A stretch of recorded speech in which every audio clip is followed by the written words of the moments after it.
Wildcat and Jayhawk fans, and welcome to The Drive, sponsored by FlintHillsAuto.com. I am Tim Fitzgerald of GoPowerCat.com, and the man to my right is Scott Chasen of Fog.net. Scott, you're back from Texas.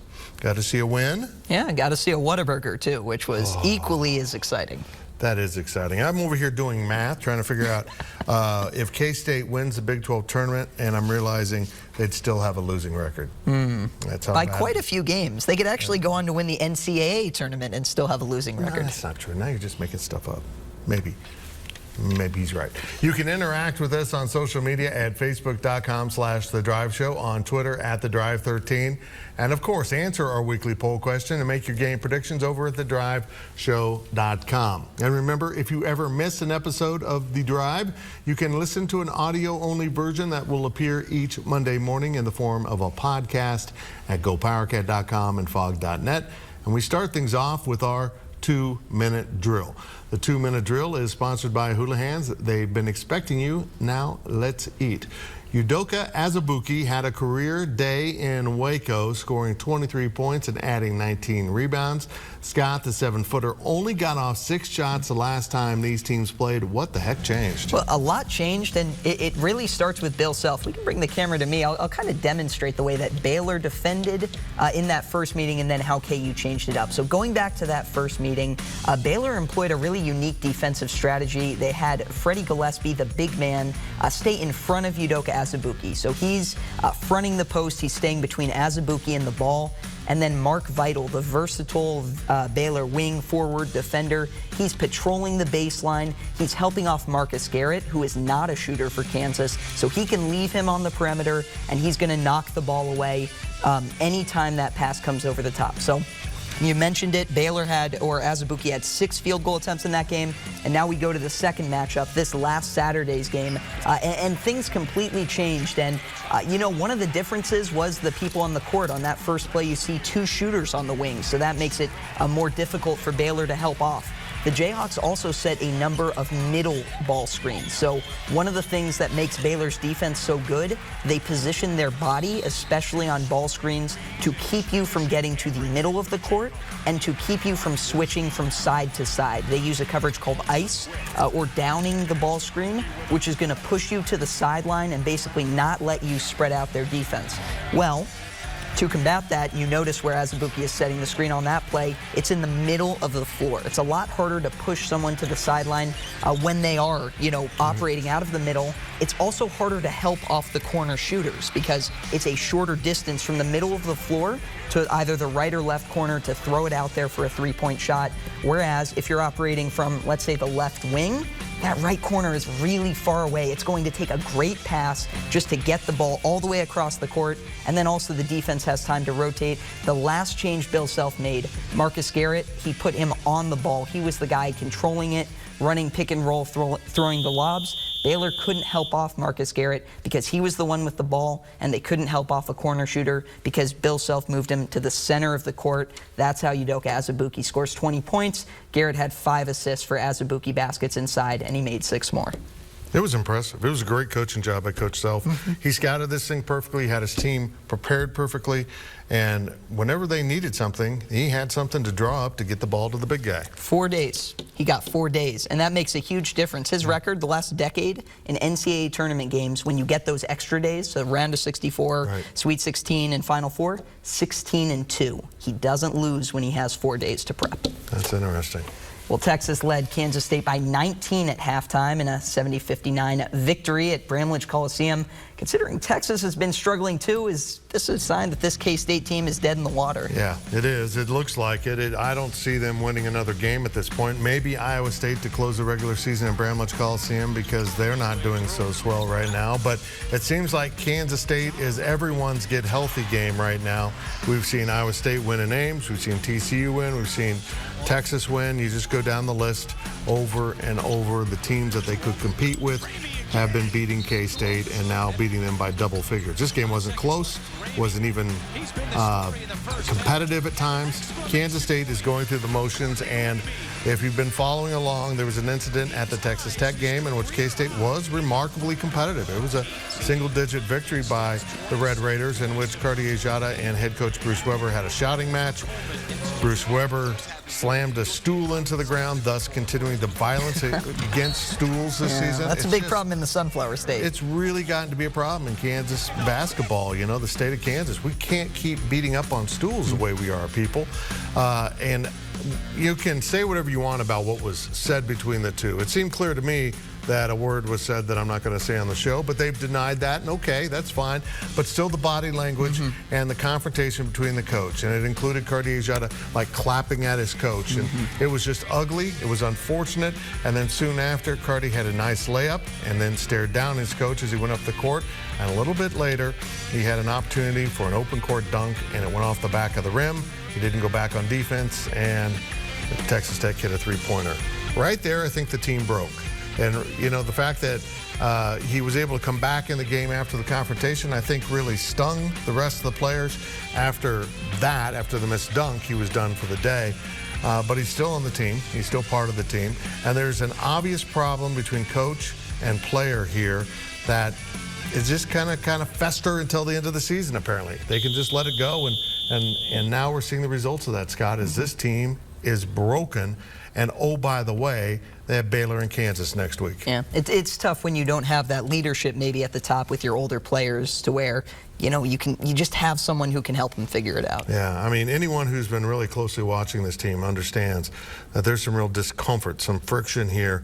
And you watch how the teammates react when Carty does something. They just kind of walk away and ignore him, which is interesting in itself. Baylor and Kansas are tied atop the league standings with 4 games remaining. Both have a tough road game and other potential challenges on the schedule. Who is more likely to slip up?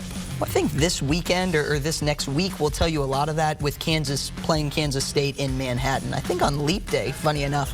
I mean, that game, the atmosphere for that will probably reset the situation and just make it different. I expect Kansas to win. I'm sure that they'll be heavily favored in that game, but I think there can be some question just to see how they deal for an environment that will be probably the best they see all year. They also have the Texas Tech game that, you know, at Texas Tech that could be a slip up, but Baylor's got a really tough stretch of 3 games. They're going to go at TCU, and then they play Texas Tech at home, and then they play at West Virginia to close out the year. And West Virginia has fallen off a cliff offensively, and I think they just lost to TCU this last weekend. So clearly that team is trending in a negative direction, but still they go into Morgantown, always a tough place to play, and it'll be the last game of the season. They'll be fighting for seeding and maybe even positioning in the Big 12 tournament.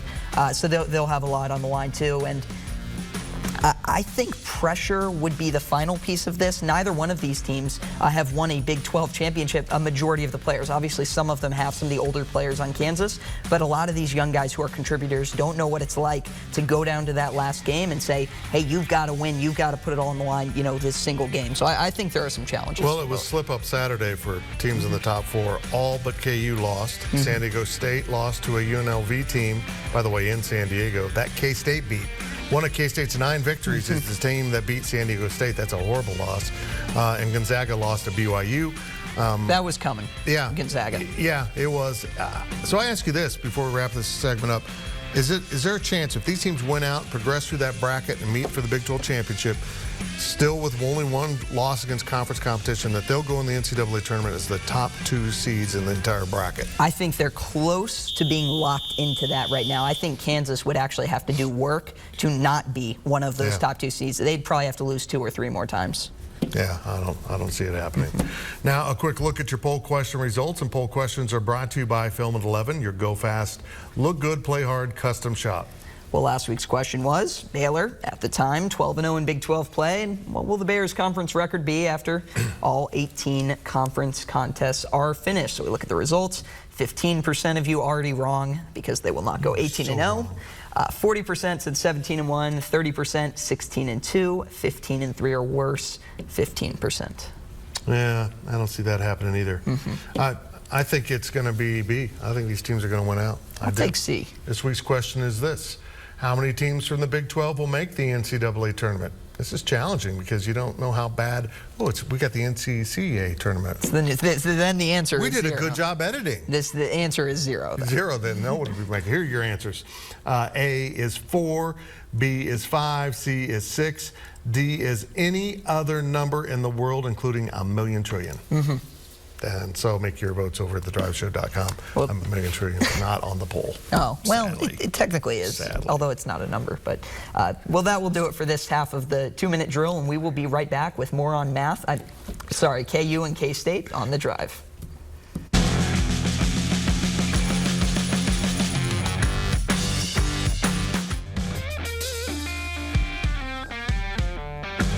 Welcome back to The Drive as we continue our weekly 2-minute drill. The 2-minute drill is sponsored by Hula Hands. They've been expecting you. Now let's eat. Scott, you touched on Big Doke in the last segment, but he seemed pretty emotional after the KU win. Why was this one such a big deal to him? I think it was personal for him, not because of any animosity against Baylor, not because of anything that any coach or any player did to him, but I think he's taken a lot of the criticisms of his game over the last few years to heart. This is a guy who, when he came to KU, he was only 16 or 17, so he was not draft eligible in his first year. He knew he was going to have to wait 2 years. His first year, he deals with a wrist injury, misses. I think he played 11 games that year, but obviously never got going. His second year, he was having a really nice year. He played in 30-plus games, and he had some really big performances on a Final Four team. KU surrounded him with shooters. It was pretty much an ideal situation for him in terms of pro potential and draft stock. And a lot of times when teams go on a Final Four run, your stock raises that much more because teams get to see you. But what happens at the end of the year? He suffers a knee injury that really hinders him. He misses the Big 12 tournament. And then when he has to play against Villanova in the Final Four, a Villanova team that set a three-point shooting record and absolutely dominated that game, hitting from all 5 positions, now the storyline becomes, well, this guy can't defend in the NBA. This guy can't move. He's stiff. He gives up threes. Azubuike had to come back for his junior season. Again, this was a guy who was always expected to be gone after 2 years. Okay. Azubuike's back for his junior year. He's going to show people that he's mobile. He can get out and defend on the perimeter. KU, he played in 9 games. KU was 9-0 when he played. They were the #1 team in the country. And what happens? Another freak wrist injury, hand injury, ligament that holds him out for the year. Again, he tests the NBA draft waters. Bill Self thinks he's gone. He even says in a press conference, probably won't get to watch him anymore. The NBA comes back and says, hey, we've still got a bad taste in our mouth. We still haven't seen that you can guard out on the perimeter. So Azubuike's back for his senior year. This is a guy who has completely transformed his game, who has shown that he can defend on the perimeter. He blocked another perimeter jumper in the game against Baylor. It feels like that happens every game. He moves, he rebounds, he puts up crazy numbers. His efficiency hasn't dropped off. He's lost weight. He plays more minutes. He played 36 minutes against Baylor. That's where that emotion comes from, because this is a guy who should not have been in college for 4 years, but his journey has pulled him that way. Now he's getting to show people what he can do. What you think you know about Doke, if you're judging on anything other than this season, forget it. It's about this season, the current player, and this is a really good big man. Yeah, he's younger than Devon Dotson. I'm not sure people realize that, and maturity was a huge part of it too. His first couple years, he wasn't by any means a huge problem, but I think he was a little immature. He's shown a lot of growth. I mean, he wants to fire the team up, get guys energized, and be a better teammate as a senior. I think that's a huge deal. I agree. I think I'd be better on the show if I lost a few pounds. I'd be more mobile. I'd be able to get out there and block your whatever.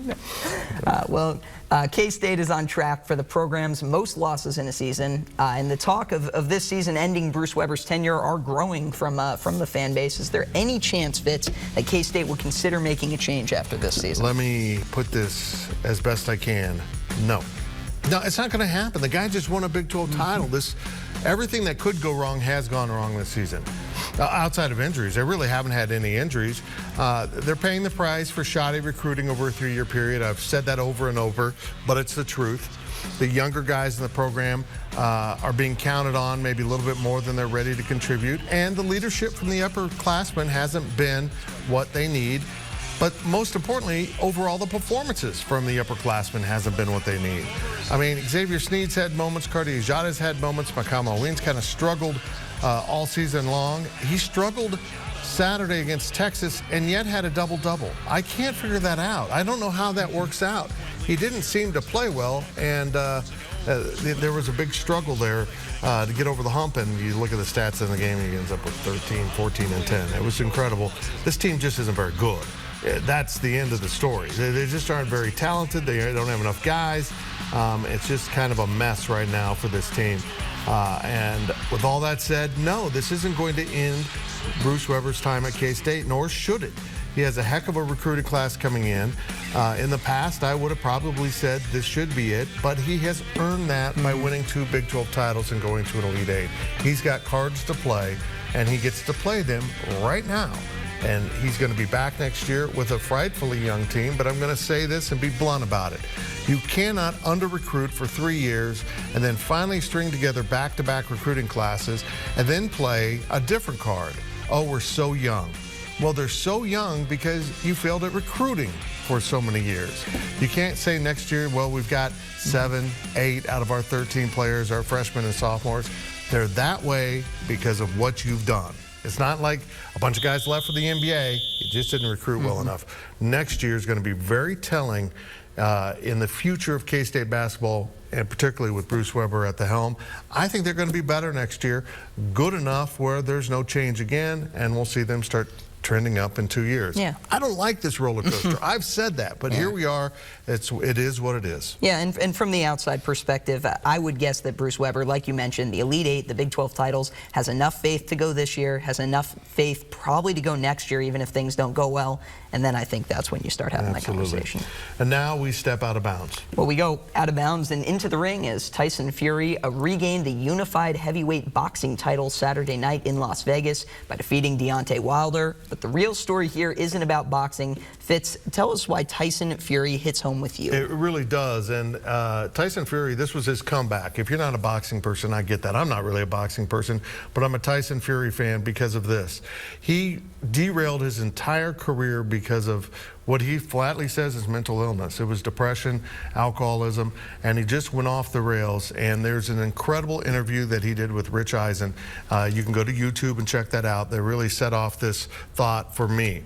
It hits home because I too suffer from depression. And some of the things he says in that interview hit really close to home for me. This guy was heavyweight champion of the world, and he said every night he prayed to die. Let that really soak in. So it's not about who you are, what you have accomplished, or anything in your outside life. Depression is what it is. It comes and visits unwanted, and it just sticks with you. And when I get to my worst points in my depression, this song, Here Comes the Sun, means an awful lot to me, because for me it sounds like the warming out of depression, the light coming back. Tyson Fury went very public with his battle with mental illness and depression, and I thank him, and every one of us who has gone through this thanks him, because he's let people know this isn't simply, hey, go out and exercise, go out and do something, why don't you eat better? There's none of that works. If you've been into that dark hole, you know the only way to get through it is to go through the darkness and come out to the light. It's hard to understand, but if you are suffering from depression, seek help. I'm on medication, and he's on medication. There's no shame in this. A lot of people have it. Thank you, Tyson Fury. It's an important topic to talk to, obviously, and fighting the stigma, too. Yeah, very plus he's a heck of a fighter. And he's named Tyson Fury. That's his real name.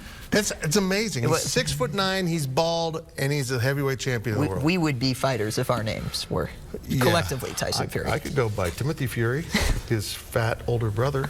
I'd take it. Go with that. Well, now let's hear from the fans. Our fan question this week is, does Kansas State stand a chance next Saturday against Kansas in Manhattan? That is from Danielle in Topeka. 1 in a million. So you're saying there's a chance? So I'm saying there's a chance. I don't think it'll be close. It's going to get ugly. Well, remember to ask us your questions on our Facebook page and on Twitter at The Drive 13. And when we return, we will look at our predictions here on The Drive.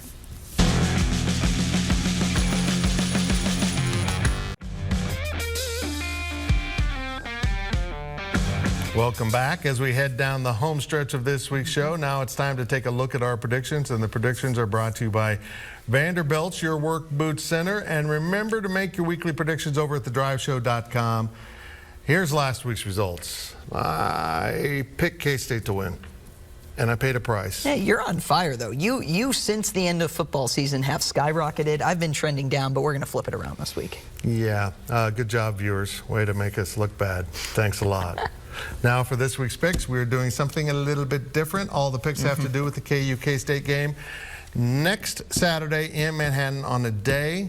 This is weird. It's a day that only happens every 4 years. Really? Yeah, I didn't know. But Saturday? Yeah, they're having their first Saturday in 4 years. It feels like the first Saturday. Yeah. It'll be on February 29th. How about that? First off, the picks start with KU minus an 11.5 at K-State. Will KU win by 12 points or more in Manhattan? Home teams are doing well in the Big 12. I'm going to take K-State plus 11.5. Okay, he's saying K-State will lose by 11 or fewer, and I think KU will win by 12 or more. I'm going with KU. Next, will the leading scorer in the game be a KU or K-State player? I'm going to say K-State. Last time the leading scorer, Christian Brown, I don't expect that to happen again. He scored 20 points. No one remembers because of the Silvio De Sousa K-State incident afterward. I'll take KU. I think Devon Dotson or Doak has got it. And our last prediction of the week is, will there be a technical foul in the game? I'm going to say no. I think the players and coaches will be very aware and lock it down. There's going to be a technical foul in this chaos. game. Again, make your picks over at thedriveshow.com. And now it's time for our On the Clock segment. And On the Clock is sponsored by Carpet One, buy local for a strong local community. And let's start with Mr. Scott chasing the fog.net. We don't have a ton of time for our On the Clock segment today, which is perfect because my topic is David McCormick, who only played 4 minutes against Baylor before committing 5 fouls and fouling out of the game. It was remarkable. He scored 2 baskets in his time, so if you extend out his numbers, he averaged 40 points per 40 minutes and 50 fouls. Look, the backup center position behind Udoka Azubuike may not seem all that important. A player, it may be hard to get into that role, but you can't leave your big man out to dry. Azubuike played 36 minutes. It would have been very easy to see him fouling out or getting tired or getting run down in that time. David McCormick has to play smarter. He has to play better. Can't foul out in 4 minutes. I had a fan ask me, is this season a disaster no matter what? And I'm like, yeah. It is. Right now, we're just trying to decide what level of disaster this season is, and I fear K-State won't win another game this season. And that's it for this week's edition of The Drive. We will see you next week right here and all week on social media.